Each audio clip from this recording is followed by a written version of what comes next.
moins tu en fais en tant qu'homme, plus tu vas avoir la représentation de ton terroir naturellement dans ton vin.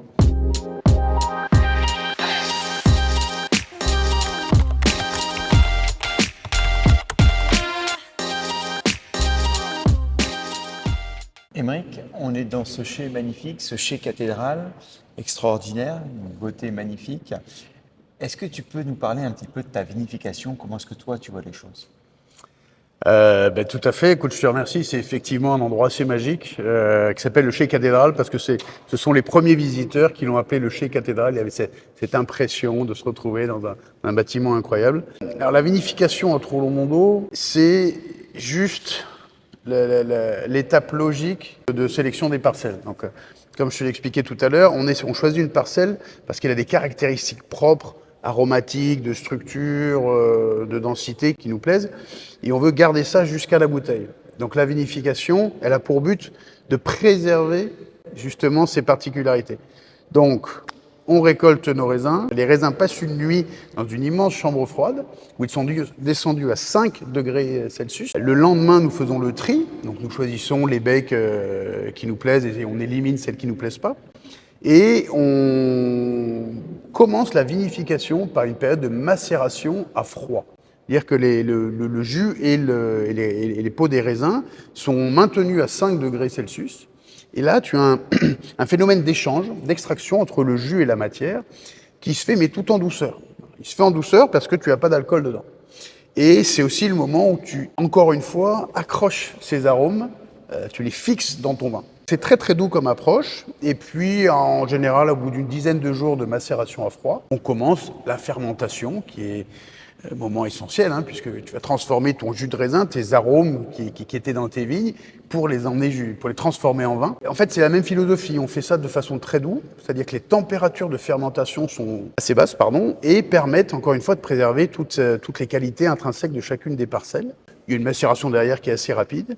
Du coup, tu goûtes régulièrement parce que tu me parlais de ce froid qui vient quelque part diminuer l'extraction rapide. C'est des extractions très douces.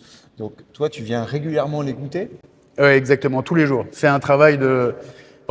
c'est fascinant, on ne va pas se plaindre. Mais voilà, tous les jours, on va goûter, on va dire « Ah oui, ok, je pense que cette cuve, elle est à son maximum. Allez, on l'envoie en fermentation. » On se permet de faire tout ça à Trollomondo. Pourquoi? Parce que naturellement, le terroir, le sol de Trollomondo, les argiles dont on a parlé tout à l'heure, nous donnent une densité, une structure dans le vin naturelle qui est gratuite.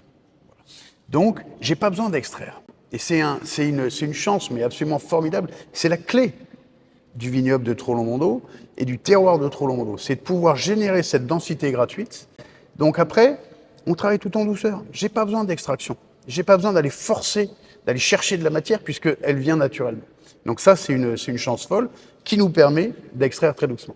Moins tu en fais en tant qu'homme, plus tu vas avoir la représentation de ton terroir naturellement dans ton vin. On assemble très tôt. Alors moi, c'est un parti pris. Au mois de décembre, j'ai tous les composants de toutes les parcelles disponibles. Et là, on va créer le vin.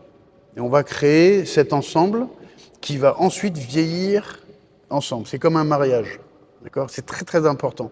Et quand on met le vin en bouteille après 18 mois d'élevage, ce vin, il est déjà marié, il est ensemble. Et ça, c'est essentiel. Là, on a un élément clé. Voilà, on regardait autour de nous, vous avez des barriques. Bon. Les barriques, c'est un élément essentiel, puisque ça aide le vin à grandir, à prendre de la profondeur, à prendre de la largeur. Mais il ne doit en aucun cas intervenir gustativement. Pour moi, c'est rédhibitoire. Il ne doit pas y avoir ni de goût de barrique, ni de goût de fumée, de toasté, quel qu'il soit. Depuis quelques années, on travaille sur un projet qui est assez intéressant. Donc, on a à peu près 50% de barriques neuves comme celle-ci. C'est essentiel. Et sur le reste, on travaille avec des foudres, qui sont en fait des barriques qui font 20 hectolitres, donc 10 fois ça. Donc, c'est un outil assez extraordinaire qui permet de magnifier le vin, qui lui donne de l'ampleur, de la profondeur. Ces grands tonneaux de 10-20 hectos dont tu parles, quelque part, ça permet l'oxygénation du vin sans l'apport du bois. C'est ça que tu recherches? C'est exactement ça. C'est un moment où le vin va s'étouffer, où il va prendre, j'ai dit tout à l'heure, des épaules, de la largeur, de la profondeur. Mais pour moi, le goût du vin a été défini dans le vignoble. Donc, cette partie-là, ce moment-là d'élevage, ne doit pas influencer le goût du vin, le goût final du vin.